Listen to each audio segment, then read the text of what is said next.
Okay, so this is Zombies Antarctic Peninsula. It's a game that I've been working on for a couple of years now, Things were a lot simpler and when I was it's robbing meant the to feel banks. like a recreation of Call of Duty Zombies. And this is basically going to be a run through of what I'm having challenges with.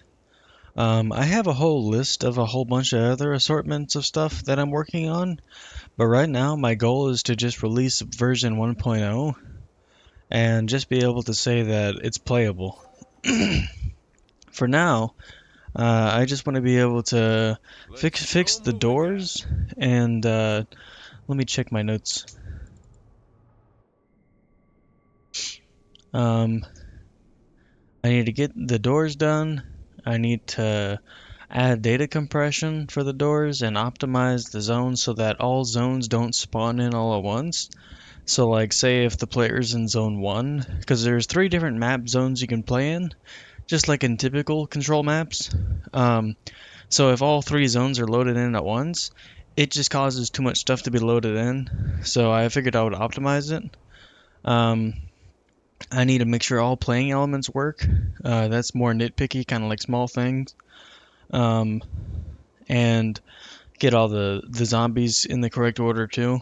Um, and probably leave the Easter egg for a later date. But for now, the main problem is figuring out how to actually use the data optimization system. Once you load in, it just says round one, and then it spawns you in the starting location, and then it pops up with a little, story element where Ramatra is the main villain, and he tells you the story, and he's like, okay, this is the next trial, so the path to a new world begins. And then after a few seconds, the zombies will spawn. They currently don't because I disabled that element, but some other features, you'll see it on the web page that there's a gifs and stuff that I posted. Like I can show you one thing, like you can hero swap whenever you want to. Someone has to Diva's figure this health is out. set to 0 by default, not intentionally. It's just a bug. And then Someone has the to most figure important this thing right out. now is the door elements. So trying to get these to work, but they work fine right now, but they don't interact with the gameplay loop. So right now they're a flat boundary and they work perfectly. So like say if the player would try to like cheat through it, uh, the person that originally designed this code made it so that whenever the player touches the boundary between them and the door, it'll save that location, and then whenever they teleport past it, say through like Reaper or Doomfist Ultimate, it'll act as a hard boundary, teleporting them back to where they were originally, where they entered the door. This allows for a much more seamless interaction between them and the map. Um, uh, but then, like, what I want to do is make it so that if the player walks up to it and then holds interact, they could buy that zone to get rid of this door, because the doors are all around the map. You'll notice there's several. There's about 84 zones that you can buy, um, but they all need to be optimized because each one of these doors is 2FX. The workshop is very limited in how much you can do to create. So like you can only add about 256 effects, but that's at maximum. So like realistically, you want to be floating at around 100 or less because after about 150, people's computers start to lag really badly.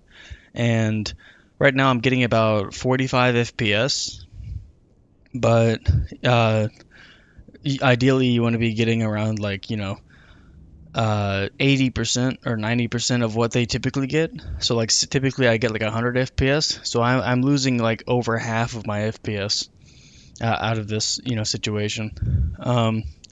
And that's just because if you were to float outside the map, you would see that all 3 zones are active at once. So to recap, things that I need to do is recompress, well, to compress all the data across all the doors and the effects. I'll show you the code for that in a second on how I'm going to do that. But um, another thing is to get it so that it works with the gameplay loop. So like whenever you walk up to it, you can buy it, and then whenever the player leaves the current zone they're in, they can come back to it, and then the door will still be gone. Because whenever the player teleports from one zone to the next, it also needs to be optimized so that the player gets, all the effects of that zone deleted off their computer, and then goes to the next zone, and then loads all of those effects. That way, each zone is only loading the one they're in. But yeah, the most important thing is data compression, though. So let me show you that. Let's see. So this is the code itself. It's basically expressing like how the doors function. I'm not gonna walk through all of this. I can send it to you if you like, but in order for it to function, it does all this, and then it has rule 6, where it's basically the vector positions of all the doors.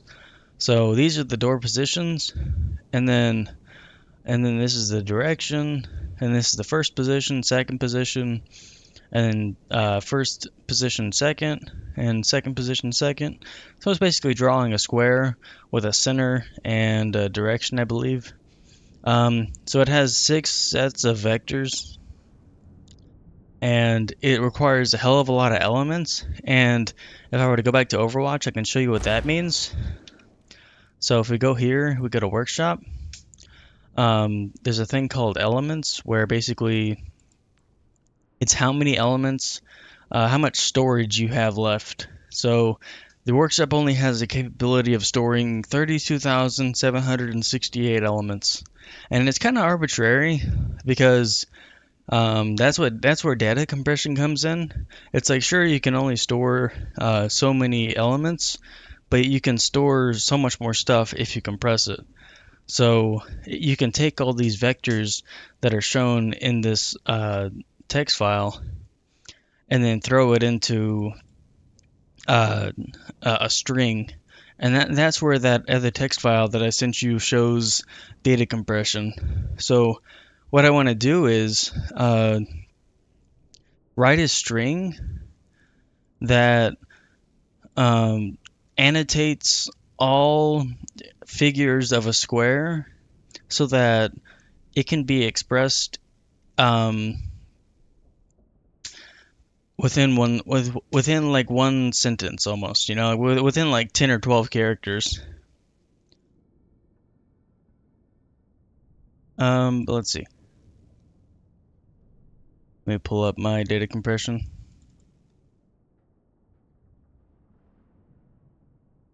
There we go. So this is my data compression. Basically, it's gonna be in base 100, and that's where this is. And then it has like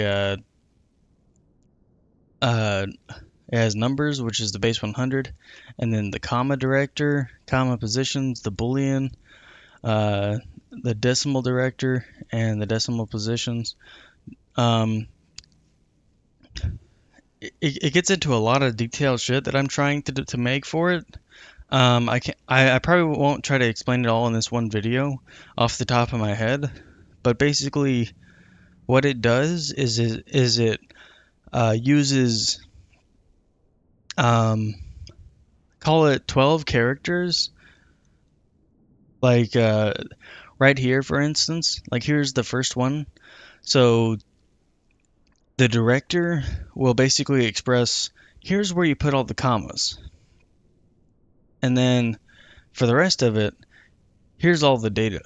So like, you got X, Y, Z, but you have 2 Z's. So you'll notice that it's like X, Y, Z, Z. The 2 Z's will actually be, the hundreds and thousands place position. And then LHA is length, height, and angle. So basically, within those characters right there, those 8 characters, that can express one whole door. So instead of expressing one door as like 6 different elements in an array, I can express it within one custom string within like 8 characters. and sometimes more, sometimes less. But there's a reason for the base 100. It's so that instead of writing um, like the number, 100, it can be written as one character and stuff like that. So basically, it allows me to write things much more compressed. And maybe not 100 because that's technically beyond base 100. That's technically 10, but you get the idea. Um, but yeah, so that's where my current problem is trying to figure out this data compression system and then optimizing the hell out of my game mode so that it functions performance wise and interacts with my gameplay loop. Anyways, thanks for coming to my TED Talk.